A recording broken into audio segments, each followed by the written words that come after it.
All right, I think I am live. I'll see if some people uh, join in, but it is a Saturday afternoon, so I'm sure you may be out doing something else.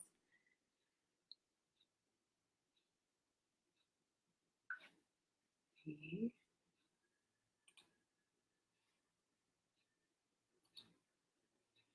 I'm seeing if I could share it, but I don't think. Okay. All right. I'm gonna go ahead and get started. So those of you that tune in later, thank you for watching. If you're tuning in now, thank you for watching. Hey, I think my neighbor's cutting their yard, so you may hear some noise out there. About a week ago, or maybe a couple of weeks ago, I came on here. I did a live video. I think it was on like a Sunday evening, and I talked about my testimony of having fibroids and how God healed me from fibroids. And I told that whole entire story. And so it was entitled 5 years fibroid free. And so I've been 5 years completely fibroid free, no symptoms, no anything. Um, During that time, though, that I was going through the having the fibroids and being severely anemic, my hair got damaged. I didn't even know this, but I didn't know that iron deficiency anemia could damage your hair and mess with your hair so bad, and it did. My hair thinned out and it got really straggly, and so at the end of my first video, I said I was going to come back and talk about how I got my hair back in shape, and so that's what I'm on here now on this Saturday afternoon, talking to you about how I got my hair back in shape. So if you haven't seen the first video, the testimony, it's in the description box here. I put a link. And I have some links of some other things on there, but I'll tell you what those are. Let me see if I can share this in my group that I'm in as well. And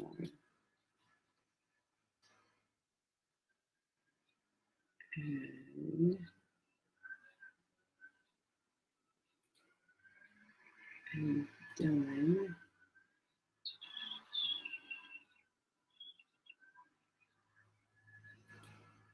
Okay, so the first thing I want to say is I got a new haircut that I'm really liking, and I wanted to kind of show it off so you can see the layers here. And this is it.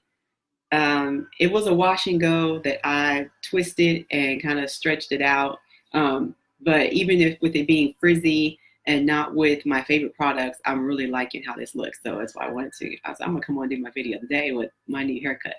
All right, so I kind of wrote some things down so I won't get so lost in what I'm talking about.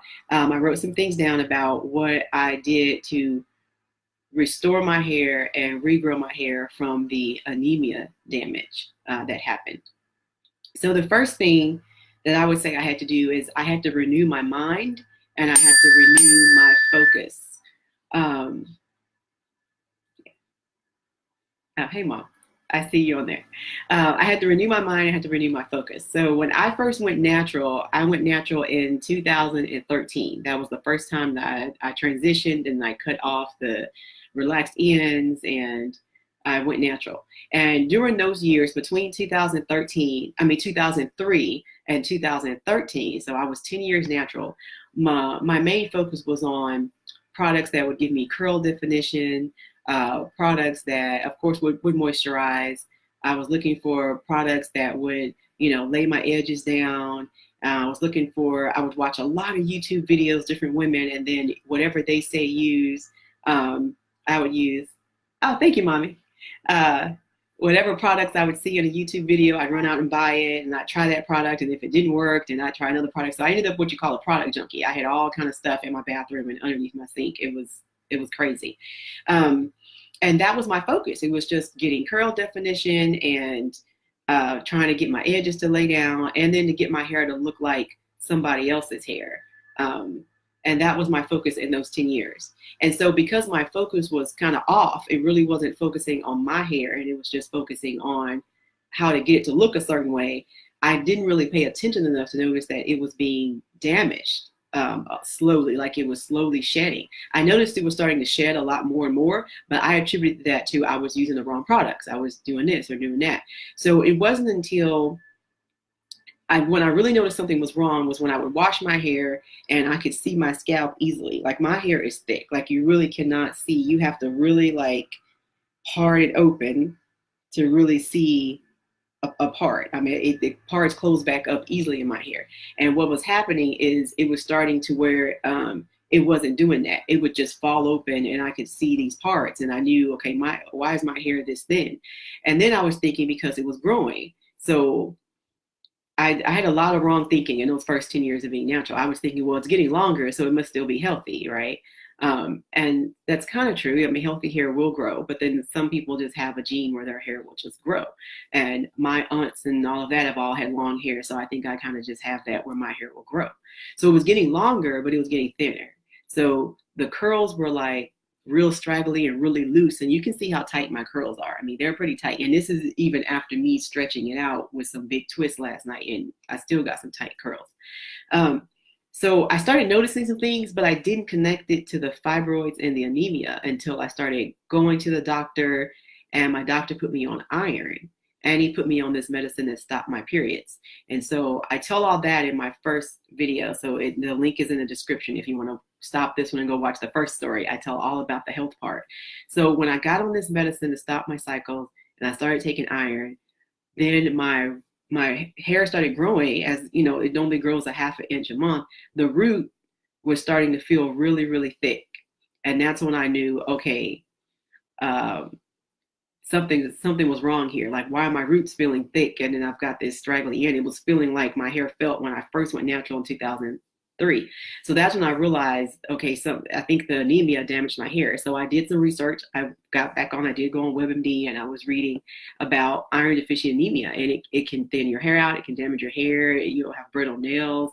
Having low iron and being anemic can also change your personality. You can be very irritable, and I found out I was very irritable. Things were making me mad really quickly, and it was because my body was just like in survival mode because my iron was so low and my red blood count was so low.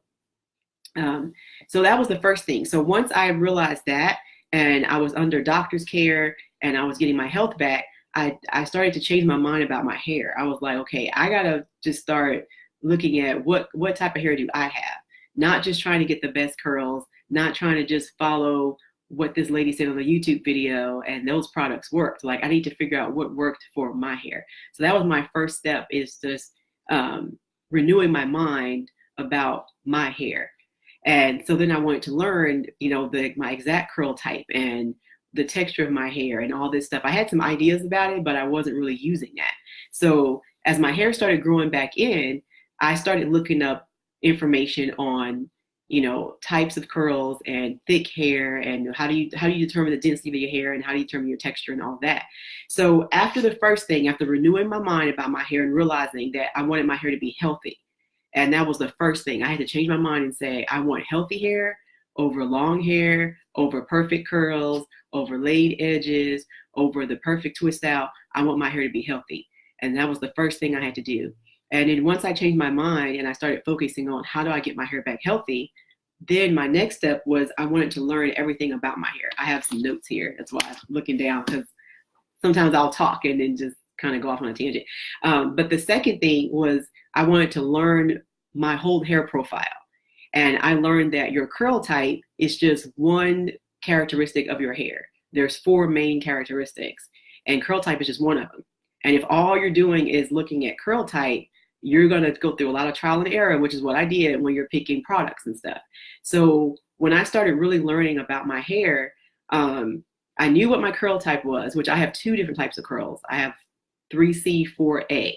So there's some patches of 3C, and then there's some 4A, it's tighter. So I have 2 different types of my hair.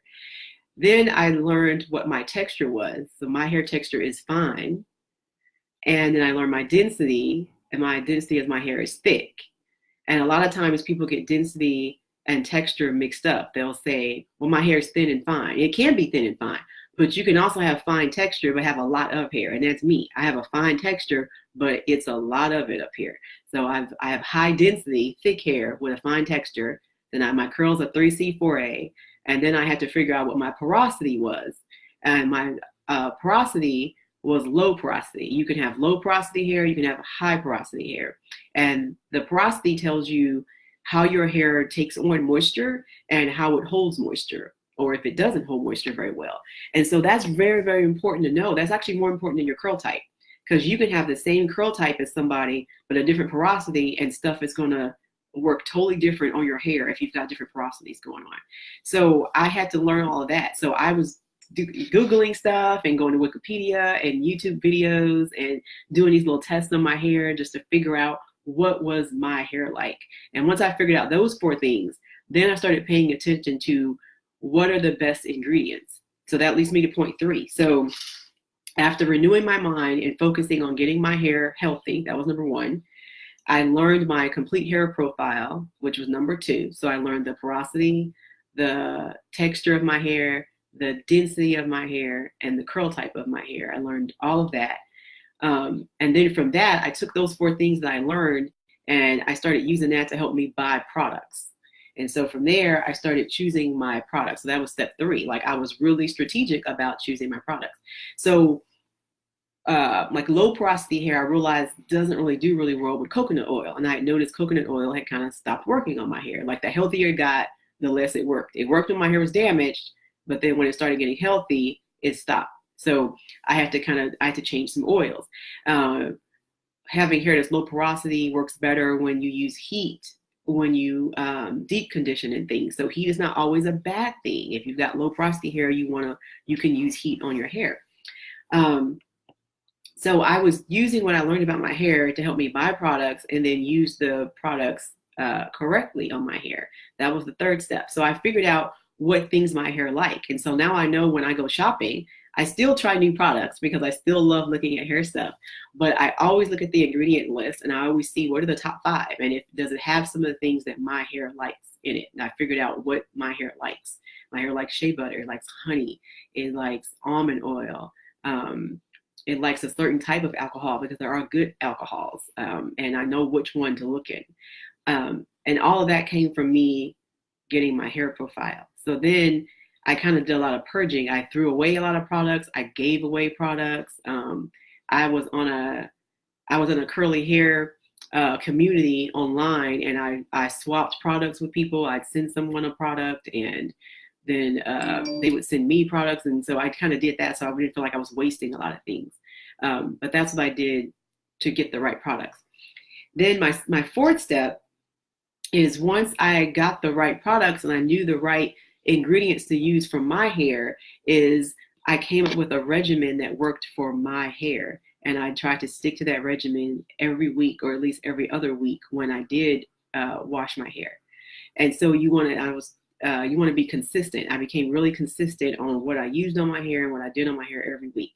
And that, in conjunction with my medicine I was taking and my iron, because you got to also feed the inside, and taking multiple vitamins, I got my hair to start to continue to grow thick. And so I had I transitioned again. I didn't just chop it all off. I kind of wish I did, just to see what it would be like with short hair, but I didn't chop it off. I just let it grow out. So I let my new growth, I let it grow out for about, I think, like a year and a half. After a while, I just couldn't take it because I had all this thick hair, but then I had these ends that were, I had some ends that were like really straggly and everything. And so I just couldn't take it. So I eventually just cut off the straggly ends. And so my hair was kind of short. I guess it was about, I don't know how long it was, but it was shorter than it was now. And I continued the same regimen, same products. I knew what my hair liked and didn't like, and I kept being consistent, and then I got it to grow out. And it's been steadily growing since. And even now, that's why I went and got a haircut, because it was growing, but there was no shape to it. It was just kind of all over the place. And so I had to go get a nice shape and stuff done, and I'm really happy with it. So that's why I wanted to do the video today as well. So those were the four steps that I did. I'll go back over that in a minute about that. It was something else I was going to share, and I can't remember it now. Hopefully I'll remember it later. But the first thing I did to get my hair back on track is I was under a doctor's care. So that's the first thing you have to do. You may not have fibroids, you may not have anemia or the issues that I had, but if you're noticing drastic changes in your hair, you do want to also check with your doctor. I would, because sometimes it's internal. It's, there's things you need to eat or vitamins, things you need to change. So I have kind of changed my diet just because I had the fibroids. I had to change my diet and be healthier. And I haven't had any regrowth of fibroids in 5 years. So I'm happy about that. So the 4 main things I did for my hair is I renewed my mind and I focused on having healthy hair over everything else. And once I focused on having healthy hair and focused on that, I did end up with the curls and stuff that I wanted. Okay, but I didn't focus on getting the curls. I focused on getting my hair healthy and having it grow back. And so when doing that, I did some research and I determined my complete hair type. So I learned my porosity, I learned my texture, I learned the density of my hair, and then I learned my curl type as well. So I used all 4 of those things to help me choose my products, which is step 3. I used my hair profile to help me choose the type of things that I should buy, ingredients and stuff. And even if when I make some of my own products, I know what kind of ingredients to use because I know what my hair likes and what works best on my hair. So then once I focused on getting healthy, I knew the type of hair that I have, complete hair type, all the characteristics, and I was choosing the products that work best with my hair. I was consistent in my regimen. Like I did the same thing each week when I cleansed my hair. And then when I deep conditioned and when I sectioned, I kind of did the same thing. And the twist out was my go-to style and still is my go-to style. This was a wash and go that my stylist did after she cut it. And I still came home that night and put it in large twists to stretch it out. And I still got my curls stretched out. But twists are my favorite thing. And I feel like it's low manipulation on your hair. And it still gives you really good results. So those were the 4 things. What I wanted to share, I remember now, what I wanted to share in the description box of the video, I have a link to my blog because as I was getting my hair, as I was restoring my hair and regrowing my hair, I was keeping track of things kind of in a blog. So I don't really keep up with the blog anymore. I do more videos and stuff. So I haven't really posted on there, but you can go back and watch and read all of my posts and you can see pictures of how my hair grew. Like you can see where I had, this much healthy hair, new growth, and I have the straggly ends. I have pictures of all that on there. And I have the things that I was using and DIY products that I made that actually worked on my hair to get it to grow back. I have all that on my blog. It's not in really good order. It's kind of all over the place because that's kind of where I was at that time. I was kind of all over the place. But I've realized I was able to sit down and kind of say, okay, what are the things that really helped me grow my hair? And I came up with these 4 that I'm sharing in this video right now. So I have a link to my blog in the description. And also I have a link to a free masterclass that I did on porosity and how it's the one thing that really helped me go from damaged hair to healthy hair. And so I have a link to that. And when you sign up for that, you'll be on my email list and you'll get any kind of updates about hair and any other videos that I do. I will send it to my email list so you'll always be up to date. And the last thing I wanted to share is having gone through this process and defining the 4 things that help me do my hair. I'm creating a course so that other women that are struggling with damaged hair, whether it's from anemia or if it's from heat or if it's from chemical damage, relaxers, whatever you're struggling from with damage, you're going to be able to go through this course and it'll help you get yourself back on track and get your hair back on track.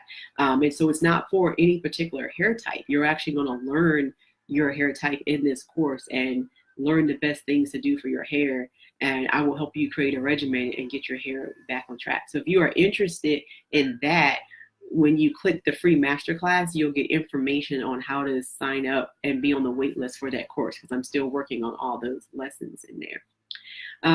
And of course, click and watch part 1 of the video where I tell my whole story of going through the fibroids and how I got to the point where I was focusing on my hair and all those things. So thank you for watching. If you're watching the replay, thank you for watching. If you have any questions, you can still put them in the comment section and I will come back and answer them even after I'm finished with this live video, you can put questions in the comments and I'll still get them and I will ask them. Please sign up for the free masterclass and get on my email list so you're not left out of anything. And definitely check out my blog. I said it's a little all over the place because I was a little all over the place when my hair was messed up, but I think it still has some really good information on there. You can check out that as well. Let me know if you want me to come back and do a video on how I feel like what the things that have helped me remain fibroid free and what has helped me to deal with my cycle each month and not be overwhelmed by it. I know it's something every woman goes through, but sometimes it's a lot of complaining and, oh, I got my cycle. But there are some things that I do. There's some teas that I drink. And there's some things that I've done strategically to help that be an easier process each month. So if you want to hear that, just put that in the comments and I'll come back and I'll do another live and I will share all that information as well. So thank you for watching, and I hope you're having a good Saturday afternoon. I'm fixing to go do a few things and get ready for the Texas game. It's coming on, and I will see everybody later. Bye, y'all.